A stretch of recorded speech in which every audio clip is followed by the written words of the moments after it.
సందర్భం కార్తవీర్యార్జును తన సైన్యంతో జమదగ్ని మహర్షి ఆశ్రమానికి వచ్చి అక్కడ ఉన్న కామధేనువును బలవంతంగా ఎత్తుకుపోతాడు. అప్పుడు పరశురాముడు బయట నుండి ఆశ్రమానికి తిరిగి వస్తాడు.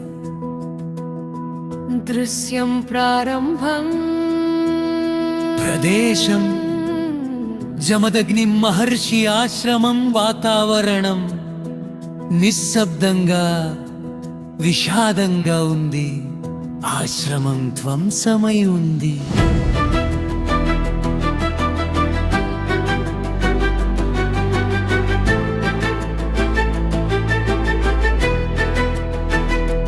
పరశురాముడు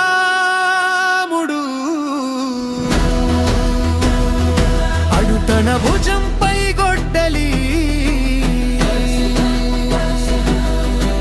పెట్టుకుని ఆశ్రమంలోకి అడుగు పెడతాడు. చెల్లా చెదురుగా పడి ఉన్న పూజా సామాగ్రిని, విరిగిన కుటీరాన్ని చూసి అతని ముఖంలో ఆశ్చర్యం, కోపం ఒక్కసారిగా పెళ్ళుబుకుతాయి. తన తండ్రి జమదగ్ని మౌనంగా ఉండటం,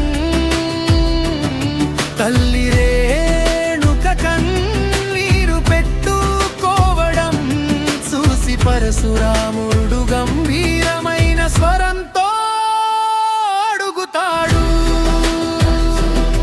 అమ్మా ఏమైంది?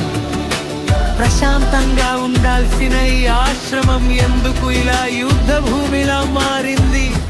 మన కామధేనువు ఎక్కడా?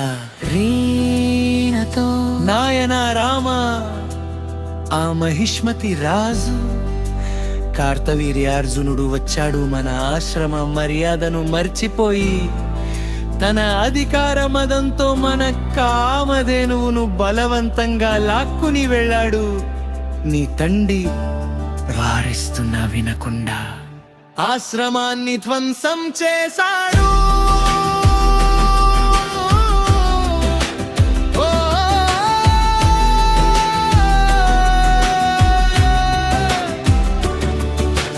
ఈ మాటలు వినగానే పరశురాముడి కళ్ళు నిప్పు కణికల్లా మారాయి. అతని చేతిలోని గొడ్డలి ఒక్కసారిగా కంపించింది. పరశురాముడు ఉగ్రరూపంతో, ఏమిటి? ఒక క్షత్రియుడు బ్రాహ్మణుడి ఆశ్రమంలో దౌర్జన్యం చేస్తాడా? గోమాతను అపహరిస్తాడా? అధికారం ఉందన్న అహంకారంతో ధర్మాన్ని మరచిపోయాడా? పరశురాముడు నేల వైపు చూసి గట్టిగా అరుస్తూ తన గొడ్డలిని పైకి లేపుతాడు. పరశురాముడు వినండి దిక్పాలకులారా, ఈ రోజు ఆ కార్తవీర్యార్జునుడి అహంకారాన్ని నా పరశువుతో ఖండిస్తాను. 1000 చేతులు ఉన్నాయని వీల్రవీగుతున్నాడేమో. ఆ 1000 చేతులను నరికి భూమికి బలి ఇస్తాను. కామధేనువును వెనక్కి తెచ్చే వరకు ఈ పరశురాముడి కోపం చల్లారదు. పరశురాముడు వాయువేగంతో మహిష్మతి నగరం వైపు పరుగెత్తుతాడు. గ్రౌండ్లో ఉరుములు మెరుపులు వస్తాయి.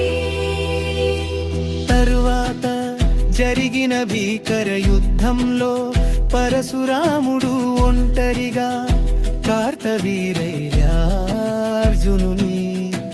సైన్యాన్ని నాశనం చేసి అతని 1000 చేతులను తన గొడ్డలితో నరికి సంహరించాడు. ధర్మాన్ని తిరిగి స్థాపించాడు. మీకు ఇంకా ఏదైనా వేరే సందర్భం కావాలంటే